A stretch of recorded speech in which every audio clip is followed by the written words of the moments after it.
One of the most dangerous men I dated did not put hands on me, but he did get in my head. Let's get into it. So, first off, how he got into my head was through his sob stories and his charm. Ironically, he didn't physically look like a guy I would date. I wasn't physically attracted to him initially. But through time, charisma, stories, that's where he was slowly digging his nails in my skin. He was very controlling. He would do things like pay for therapy, go to therapy with me. We did therapy together. But when she would give us an assignment or any type of application to what was being said in therapy, it never happened. So it's like, yeah, we're in therapy, but the things she's saying, he's not applying it, he's not listening. So it's like he was doing things to push and pull. Like, I felt, yeah, we're in therapy, but nothing was changing. He isolated me in ways that I couldn't even see. My mom already lived outside. Like, we both didn't have family in the state. But when it came to hanging out with friends or anything like that, either he had to be there or it's like he was constantly creating a scenario or a situation or causing an argument to where I just didn't even want to hang out anymore or I wasn't myself. I had no sense of privacy, but he had all the privacy. He had my passwords. Even if I would change it some way, somehow, he would figure it out. Like, he had all the power. As someone who at that time needed or wanted validation, reassurance, security, he would not provide any of that in any way, shape, or form.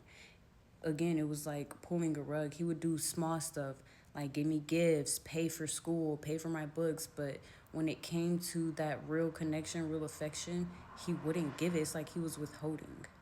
Even if he wasn't cheating, he would play these mind games and just do certain stuff that would make you wonder not only about yourself, but wonder what he's doing, wonder if, just wonder. One thing about men who abuse, you will get the yelling, you will get them about to raise their hand. It's like the men who play with your head, you don't see it coming. That's what's the most scary part because it's like you don't know when you're currently in the game that they're playing, that you don't know you're a player in. I stayed in a 9-year relationship I never should have been in. So let me tell you the biggest red flag that I ignored. My ex was extremely close with his ex girlfriend. And at first, I told myself it was fine. I didn't want to be the jealous girlfriend. But then I started seeing texts between them that said, I love you so much. And then constant DMs on every social media outlet, even LinkedIn. And then one night in October of 2019, he fell asleep and his arm was around me like this, and his watch was going off, his Apple iWatch. So I looked at it and it was her. And I just scrolled and it was all of their messages, even the ones he had deleted. It turns out I was right about April of 2019. The night of April 19th, 2019, I had a dream and I woke up April 20th and I had a lot of anxiety and I called him and I said, "Hi, I had a dream that you met someone, a girl." And I said in my dream, "If you go meet her, we're over." I said, "Is there something I need to know?" On April 20th, I was about to tape a very important NFL draft one-on-one interview. And so I remember the day so clearly and the timeline so clearly because I was already so overwhelmed with this interview. And then this dream was just compounding. So I called him April 20th. No, no, nothing. So now go back to October 2019 and going through his watch while his arm is around me. I'm not doing anything shady. He's right here. And I see it all. And they met at a hotel behind my back on that Friday, April 19th, 2019. So my intuition and my dream was right when he told her that I knew. This is the message that she sent him about me, and I'll post that here. Reading it now is wild because it's a perfect example of something that I had to learn the hard way. People will make your boundaries sound like insecurity. They'll frame your intuition as the problem, but your gut knows long before the proof shows up. Ignoring red flags didn't make me loyal, it just made me stuck longer. And I will never abandon my intuition again. When I ended things and walked away from him, I cut things off cold, absolutely blocked from every single angle because out of nowhere he told me he was seeing someone. And I am never going to do to that person what his ex did to me. It was disrespectful, it was dishonest, it was shady. But again, This situation was between me and him, not me and her. When your intuition is telling you something, when your intuition is screaming, when your nervous system is trying to get your attention, whether it's through dreams or whatever it is, listen, because it will save you a lot of heartache, a lot of wasted time, and a lot of pain. I hope my story inspires you, encourages you, and challenges you today to listen to your intuition, step out of comfort, and do not settle. Okay, that's all for now. Any questions, let me know down below. Red flags for my last relationship that I didn't think were red flags, but actually were. The first red flag that I will speak on is definitely love bombing. In the beginning of him and I, like, he called me and texted me on a daily basis, which I did not think was a strange thing. However, when he would text me, they would be like these long paragraphs of how beautiful I was and how he could see a future with me. And, you know, very lovey-dovey type of things, very romantic. And one of the best examples that I have is one morning I remember I was on my way to my friend's house. Right before I left, he had called me, and my friend's house is a good 20-minute drive. That whole drive, and he was talking about how much he's starting to care about me, how he could see a future with me, how beautiful I was. Like, that whole drive, I didn't get one word in. I remember thinking to myself, wow, like, this is a lot. But also I was thinking to myself, here is a man that knows exactly what he wants and he's going after it, so how could I fault him? When in fact, this man was love bombing me. The second red flag that I will speak on is just excuses he would make. And the best example I have of excuses, after we got engaged, which was in 2019, I remember him saying to me, we'll get married whenever you want. We've been waiting a long time for this, so we can get married whenever you choose. Now, for context, I did not want something big. I was interested in doing something very small. His friends were trying to convince him we should do something in Dubai, and I had said, let's do something intimate with you and I, and then we can do something big later. So as I'm looking at dates, I find something, we have a conversation, he tells me that date will work. So I make the necessary arrangements, and I want to say about a month before, somebody in his family had gotten sick. Now, I'm not talking regular sick. This man was saying that one of his family members had cancer. So of course, things came to a halt. So we get through that, and now he's like, okay, we can plan again, you can choose the date. So of course, I choose another date, we move forward. A month before that, somebody else in the family gets sick. And as he's telling me, like, these people are getting sick, honestly, I'm not questioning. And yes, I am believing him, because who lies about having cancer? Like, that is a sick, twisted lie. But this man literally lied about people in his family having cancer. Like, who does that? I'll do a part 2 so I could talk about the other red flags. What's a red flag that you purposefully ignored because you liked someone? I'll go first. So I was willing to ignore a lot of red flags in the past because I was so bored in my love life and it needed a little shaking up. And so I ended up really liking this one guy. And I've really never been the type of girl to be okay with any type of controlling behavior. I will shut that down so quick because I cannot be controlled. For some reason, like, he was giving me everything else that I wanted at the time. I think it comes down to controlling behavior being a part of an insecure man, and I just can't deal with an insecure man. The very first red flag that I saw, he asked me what my body count was. And it is just extremely inappropriate to ask someone that, especially in the very early stages of dating. Like, how old are we? Are we 15? It's just giving insecure. It's giving immature. It's just grow up. You guys that ask you that question, just run. Just save yourself some time and move on. Red flag number 2, he was so upset that I booked a vacation with my girlfriends. And not only was he upset that I booked a vacation with my friends, but he also wanted to know the outfits that I packed because he didn't want me to be in anything that was, like, too revealing. And first of all, we hadn't been talking for that long. It had been a couple of weeks and he was really upset. If he's insecure about that week 2, I mean, it's only gonna get worse. Red flag number 3, he went through my Instagram following, which isn't the end of the world. I do the same thing. I go through someone's Instagram following. I want to know what type of accounts you follow. Are they inspirational? Are they bad bitches on Instagram? Are they just your boys? I don't know. I want to know. And if you're only following a ton of Instagram models, it raises some red flags. However, that's not the red flag. He sent me 5 different profiles of guys that I follow, and he's like, these people aren't even following you back. Why do you even follow them? First of all, why do you know that? And why did you take the time to go through every single one of my following to show me people that you would be insecure about? And then he sent me 2 other profiles and he's like, why did you follow these guys after we met? Anyways, yeah, that was my last straw, and it did not end well. by the way.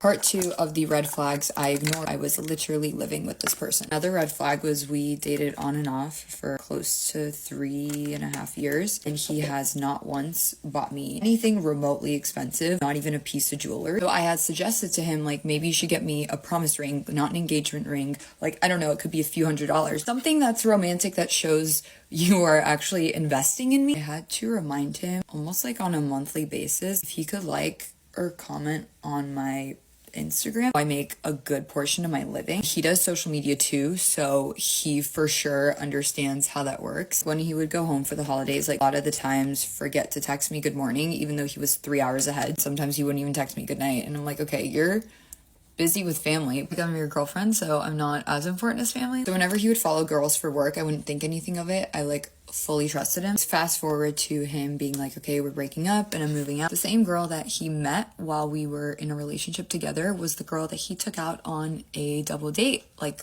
2 weeks after he moved out his stuff. Like, this is the same girl that he would text while we were together, getting like advice from her as like a friend. What's ironic is he's telling me, I hope you take a few weeks after I move out to not go on dates. Yet I hear that the first month at his new place, he's already like getting with other girls. The moral of the story is you could be living with someone and you just don't really know who they are. But the sooner you find out, the sooner you can move on and get over the embarrassment and find your actual person. Like and comment for part 3. I have more. I just didn't want to make a really long video and my light just died. I'm gonna name 3 red flags I ignored / missed during the dating process with my now ex-husband. The first one that I'm going to bring up is the fact that when we were in the car together, first of all, whenever we were together, from the time we started dating until we were married, if we were both going somewhere, he always had to drive. It was very rare that I drove. And a lot of people might be like, oh, well, that's the dream, have the man drive and whatever. But it was a sense of control. He always had to be the one driving, whether there were times when we shared a car, he had to drive it. And whenever we had separate cars, and we were going anywhere, we always had to ride in his car. If we went somewhere where he was going inside but I wasn't, if it was a freezing cold day and we had been driving with the heat on, that didn't matter. If he got out the car, he turned the car off. So then I would be sitting there in a cold car. And if it was a hot summer day, 100 degrees outside, it didn't matter. He would go inside the store and turn the car off, so now I have no air. And when he did that while we were dating, I would think to myself, that seems like so inconsiderate to do because I'm like still in the car. And at first I'm like, maybe he's upset because I didn't come in with him, so he's trying to punish me. And even that doesn't make it okay, but he did that several times. A second red flag that I'm gonna bring up that I ignored / missed while I was dating my now ex-husband is the time that my family was going to Hawaii. My family would vacation often, and whenever I went, even as an adult, I never had to pay for anything. So they never requested any money for him to come. They just knew I was dating him, and they're like, oh, you're gonna bring your boyfriend? And I asked him, I'm like, would you like to go to Hawaii with me and my family? And he's like, yeah. He was so excited. We had been talking about it, and then one day he called me and said, I can't go to Hawaii. And I was like, why not? Like, you were so excited to go. And he sounded like he was like disappointed when he was telling me. And basically his mom told him he couldn't go. I called her and I said, why isn't he coming to Hawaii with us now? And she basically said, oh, well, I don't know what you expect me to do. I'm not going to talk him into going. He has bills he needs to pay at this house. He needs to be at work. He can't just be going on vacation. He needs to be here helping out. So basically his mom would not allow him to go to Hawaii. And we were going to be there for about a week. I think he had already inquired about getting time off of work and everything. So he was really looking forward to it. And his mom stopped him from coming. And the reason this is a red flag during the dating situation is because his mom became a problem. She was a problem from day one. Another red flag I ignored. I will get to that. She just became more and more of a problem as everything went on. The third red flag that I'm going to bring up is the time he told me, y'all could just reach through your phones and slap me right now. The time he told me that a girl broke up with him, and his response to being broken up with was to, let me just say this one thing. He's into tech. He fixes computers for a living. This is what he does. He knows how to hack and all of that. And he told me that when some girl broke up with him, he sent a virus to her computer. He sent her an email and made it so that as soon as she opened it, her whole computer would crash. I don't know why I didn't put on my boots and run at that very moment. I was alarmed.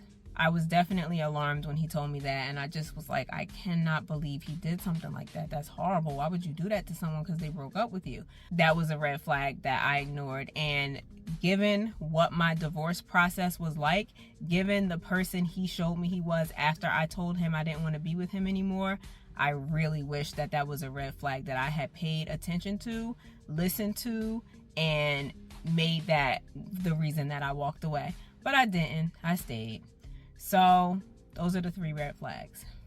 Let me list out the red flags that I missed. He knows this happened. I don't really care what he says. Like, he knows that he did these things. He knows. He knows. These were very distinct things that he did to progress everything. So keep in mind when this is happening, I am a naive, loving, trusting woman in this situation. Thought this was real. I thought he was being genuine. In my mind, I'm like, he's a lot older than me. He's a dating coach. He knows what he's doing. He's not going to be doing and saying these things if he doesn't mean it, right? Wrong. First red flag. The second day that we were speaking, we were messaging, sending a lot of voice messages back. Met through Instagram, of course. We met through his content, of course. So by the second day, we're talking a lot. We're covering very serious topics like marriage, children, location, timelines. Do we want the same things? Values, family stuff. I think he was trying to establish closeness with me immediately. Red flag. Talked for like a week before we met in person. By the third day, before we met in person, he already referred to me as his potential future wife. Red flag. On the second date, he asked me what my type was physically. I told him. I then, of course, asked him what his type was physically. I never would have just asked that if he hadn't asked me that. And he told me I'm not his usual type. He likes darker women, women with darker skin, darker features. He told me I'm the whitest girl he's ever dated. Red flag. But he still convinced me that he was super into me. Later on in the second date, this is a good one, he suggested that we go away together for a weekend upstate. Yeah. Red flag. It wasn't like, oh, we should do that one day. It was like, let's plan that in a few weeks. Obviously, that sounds insane. But at the time, I was like, wow, this guy is really serious about me. Like, he's making future plans for us. We went on 5 dates in less than 2 weeks. Super fast pace. And that alone is also a red flag. He was the one planning the dates, asking to see me. There's a lot more details and a lot more details in terms of how it ended.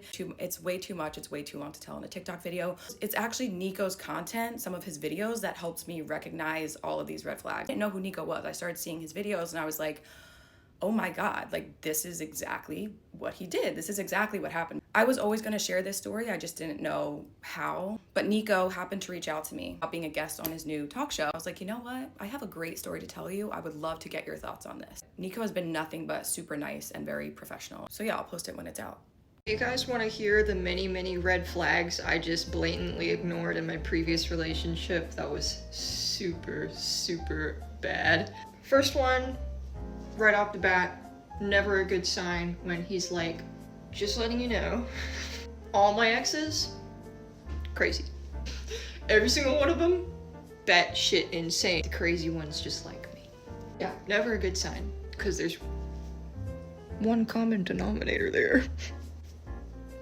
Anywho, number 2, we'll go with second date. I pop into his apartment for a second for some reason. Oh, it was to see his dogs. I wanted to meet his dog. And I go in there and he's like, I didn't expect you to be coming up in here, so like, sorry, it's like super fucking messy or whatever. And I'm thinking like, it can't be too terrible.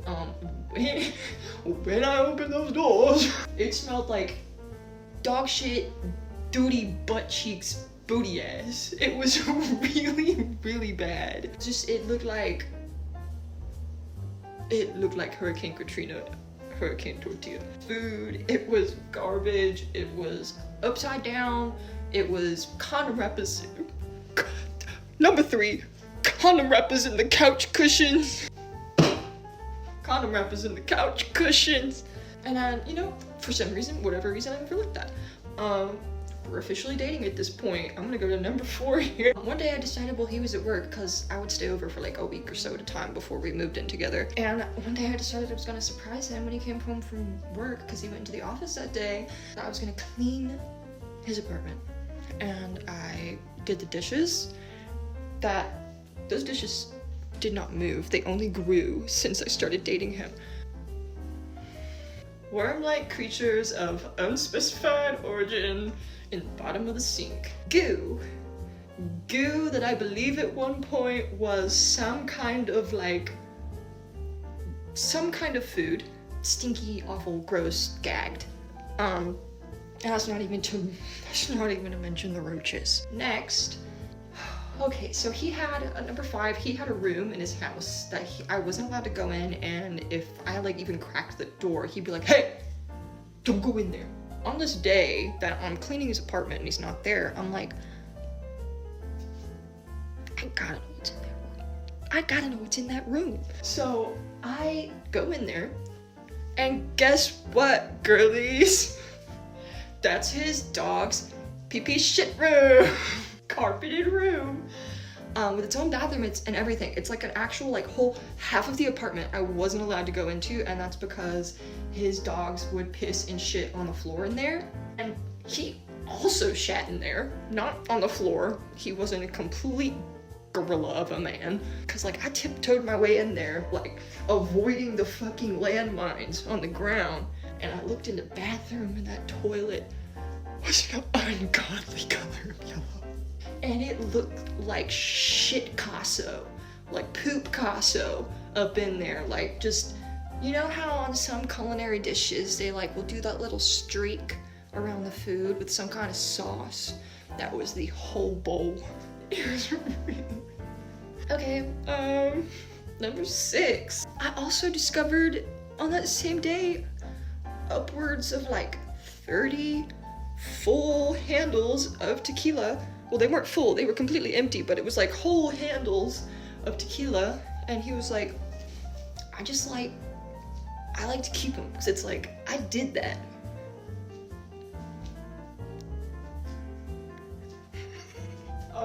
You sure did, buddy. You sure did.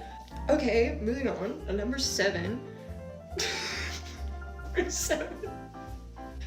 No, you know what? No, number 7 is that I met him on Facebook dating. Facebook dating because Tinder and all those other apps, like a couple girls on there didn't like me and they blocked me, and so I got banned from using the app.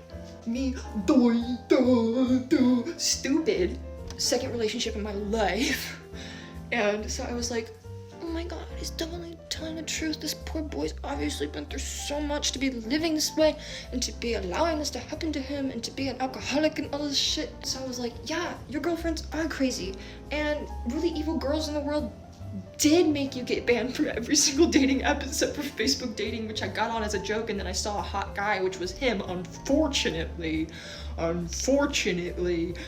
You know, I was like, at this point, I'm willing to accept anything. I haven't lived. Okay, so number 8 is apparently I'm just not bisexual. Doesn't exist. Because I told him, I was like, yeah, I'm bisexual. And he went, no, you're not. And I was like, I guess I'm not. You know what? I guess I'm not. We're not gonna get into the darker stuff. I will quickly say, you know, got drunk, choked me, and then denied it, pushed me into coffee tables, took a piss in, you know what? No. Number 9 got shit-faced one night, came into our bedroom, into the closet, because at this point we're living together, and just fucking all over the bottom of the fucking closet. All over the bottom of the closet. And I bolt up out of bed because I went to bed earlier because he was being a dickhead to me and I didn't want to be around him, so I just went to bed. I'm like shaking because I'm like, why did I deal with this? Hello? Anyways, I bolt up out of bed and I'm like, what are you doing? And he goes, and this is kind of funny, and it's still awful and disgusting that he did this, but he went, I'm taking a pee. And I went, you sure are, aren't you? Where are you doing that right now? In the bathroom. Are you sure about that? And so while he's actually actively pissing, I'm like, hey, you're pissing in our closet right now. And he goes, no, I'm fucking not, Katie. No, I'm not. What the fuck are you talking about? The levels of gaslighting. The levels of gaslighting. Anyway, there's so much other shit that happened, but do not go on Facebook dating. And if a beautiful man shows even one red flag, Get out of there. He stank. Stanked. Yeah, if you want to know more, feel free to ask me. I'll talk more about it. But woo! Here are some of the red flags in my long distance relationship that I just choose to ignore. My boyfriend lives 3,000 miles away and he has a girl best friend where he lives. They're pretty close and they go out to dinner together once a week. And when we first started dating, I had a problem with it and I told him I was concerned about it. But he explained to me that they've been friends way longer than we've been dating and I didn't want to end their friendship. Another red flag that I ignore is that my boyfriend has to have all my passwords to all of my social media. One time I got logged out of my Instagram, so I had to change my password, and he blocked me on everything because he didn't know my password anymore. But he unblocked me once he understood the situation. I am not allowed to have any guy friends. We've had a few fights over me talking to guys in public, but we worked them out, and I'm not allowed to snap any guys. He doesn't snap any girls either out of respect to me, with the exception of his girl best friend. They are #1 best friends on Snapchat, but I'm his #2. Since they've been friends for longer than we've been dating, I understand why they're #1 best friends, but he doesn't snap any girls other than her.